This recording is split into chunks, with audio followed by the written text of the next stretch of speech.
Hi everyone, welcome back. Let's write some more Leetcode today. Today we are solving lowest common ancestor of deepest leaves. So the problem states that the node of a binary tree is a leaf if and only if it has no children. So 6 is a leaf, 7 is a leaf, 4 is a leaf, 0 is a leaf, and 8 is a leaf, according to this example. And the depth of the root of the tree is 0. So the depth over here is 0. And if the depth of a node is d, the depth of each of its children is d plus 1. So since the depth here is 0, the depth of its children are 1, and the depth of 5 is 1, so its children 6 and 2, the depth is 2. And we want to return the lowest common ancestor of all the deepest leaves. So if we look at this example, the lowest common ancestor is 2, because the deepest leaves are 7 and 4, and the lowest common ancestor is 2. But let's say we have a node here, then the lowest common ancestor would be 5, because the deepest leaves, they share the lowest common ancestor at 5. Or let's say we have a node here, then the deepest common ancestor would be 3, because these deepest leaves, their lowest common ancestor is all the way at the root. Now, let's say there's an even lower depth after 4,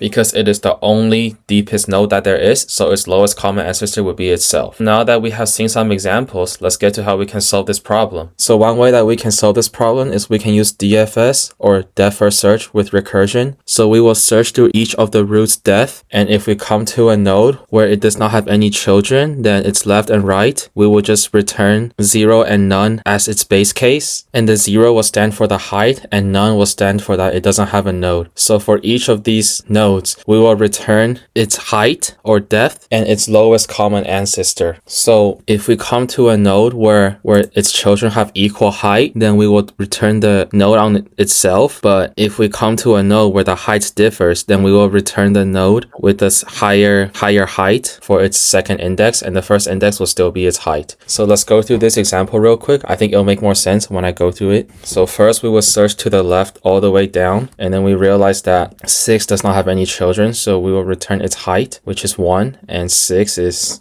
the node. And now we come back to 5, we realize that it starts to the left, but now we need to search to its right. And as we search down to these two children, we see that 7 and 4 do not have children, so they both have a height of 1, and these null nodes have a height of 0, and node 7 and node 4, since their heights are equal, they're all zeros. And now we can look at this node 2. They both have the same height, so we will return 2 as height and node 2 as the node. And now we come to node 5. Node 2 has a greater height, so we will return node 2 as the node and 3 as the height, because it has a height of 3. So for height, we will just add 1 to the previous height. That's how we can calculate height. And now we come back to 3. It has the left, but it needs the right, so we look through the right. We come down here to 0 and 8, realize they both don't have children, so we will return a height of 1 with their nodes as the node. And now we come to 1. They are equal height, so we will return 2 as the height and 1 as the node. And now we come to 3. So we look at the left and the right. We see that the left, or node 2, has the greater height, which is a height of 3. So we will return node 2 up here and 4 as the height. And finally, we can return the node 2 as our result. So the time complexity would be O of n, where n is the number of nodes, because at most we will visit each node once. And the space complexity will also be O of n because of the recursive stack. So now let's get to the coding part. So first we can write our DFS function. So DFS of node, if not node, so then we will just return 0 and none. So that will be the base case. And now we will search to the left. So DFS node.left, and search to the right, DFS node.right.